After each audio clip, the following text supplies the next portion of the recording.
Hello and welcome. My name's Angie Holden and I'm the blogger behind the Country Chic Cottage.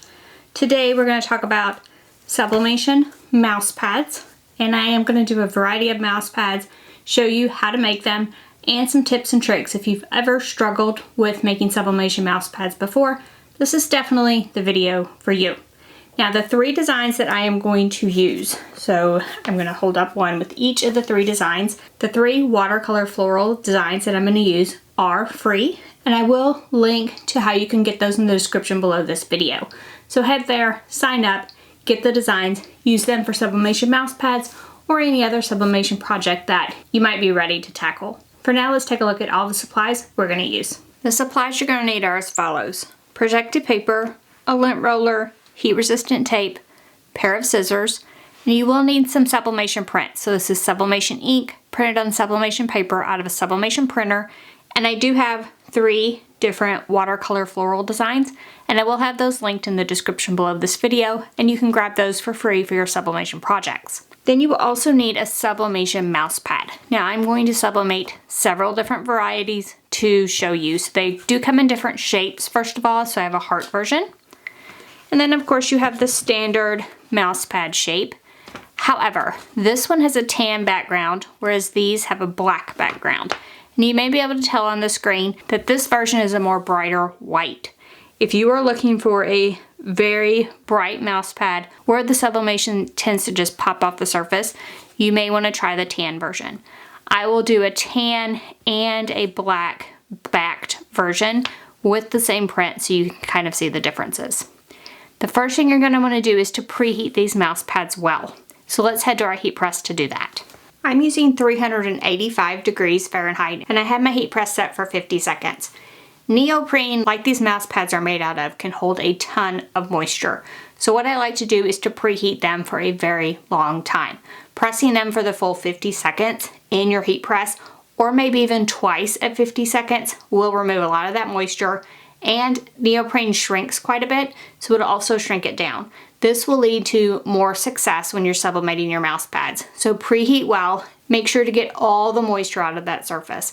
If once you preheat you still see some steam, preheat again. Then you will want to let your mouse pad cool completely before continuing on with this process. Once your mouse pad is cooled, you will run your lint roller over the surface, picking up any debris.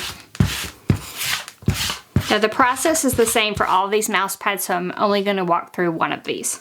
Then you want to add the sublimation print. So you'll put the white side against the print.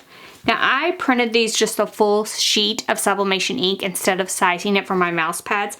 I find that's a bit easier. Then you want to tape well. So you'll tape down to the back of the mouse pad and tape to the sublimation print itself. Now you can also use a sublimation spray adhesive for these, and some people like that for things like this neoprene mouse pad. You can do either one here, but just be sure to secure it really well so it does not move. Then you want to add protective paper. We'll add one sheet of protective paper to the bottom. Flip this over, sublimation print side up. Add another piece of protective paper to the top. And then we can head to our heat press to press. Remember, I'm doing these at 385 degrees for 50 seconds. I'm going to use the Cricut Auto Press for this, but you can use any heat press, even a Cricut Easy Press would work. Add this bundle that you just made. So you just kind of made a sublimation bundle, add that to your heat press, and press down. A light to medium pressure should work well for these. Heat for the entire time. Then once that pops up, go ahead and remove your sublimation print. Now neoprene can get very, very hot, so you might want to use your heat resistant gloves here. Once you've removed that print, your sublimation mouse pad is done. So now let's take a look at some of the results. So this is just a standard mouse pad with a black background. These are very inexpensive from Amazon, and you can see it does make a really gorgeous mouse pad. This is a shaped version, and although it has a black background, it is probably 2 to 3 times as thick as the cheap Amazon version. So definitely a nicer mouse pad, and it looks really great overall. So now let's take a look at the difference between these colors. So this version is with the black background. This is with the tan. And to me, this tan version pops off a lot more. So it's a brighter white to start, and once you sublimate it, the colors really pop off.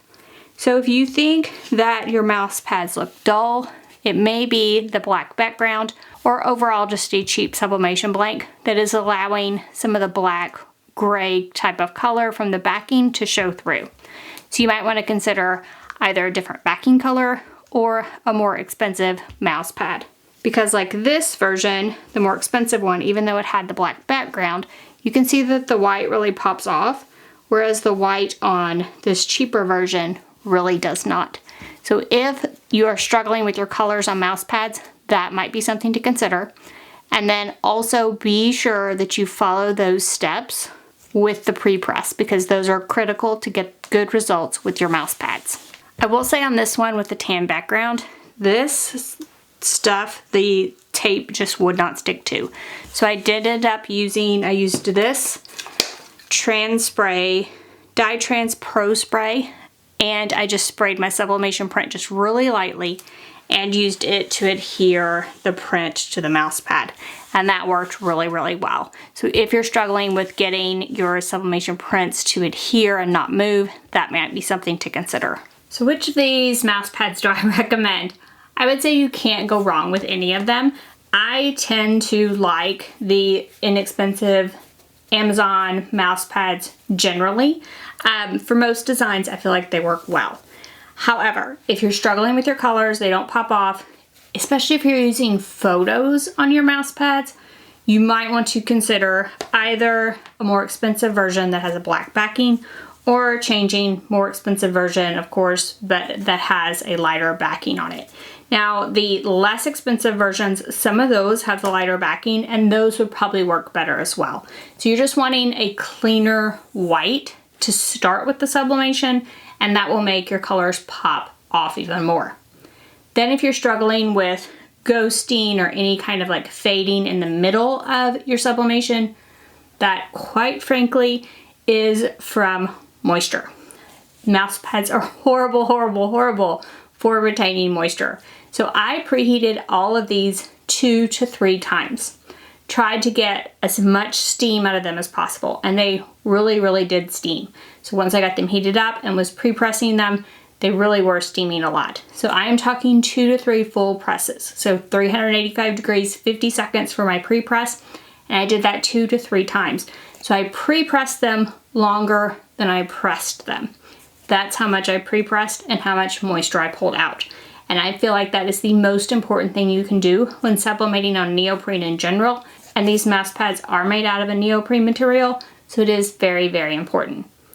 Other than that, grab your sublimation printer or Infeasible ink, so this process will work with Infeasible ink as well, and make some mouse pads. I feel like these make an amazing gift for the holidays, whether you use my watercolor floral prints or you use some other design or even photographs. I am sure your gift recipients will love them. So now if you have any questions about sublimating on mouse pads, drop down in the comment section, ask away. If you liked this video and it helped you, give us a thumbs up. And if you haven't already, head on over to our YouTube channel, hit that subscribe button. We have videos just like this one every single week, and trust me, you don't want to miss any of those. So thank you all so much for joining me, and I'll see you next week. Bye-bye.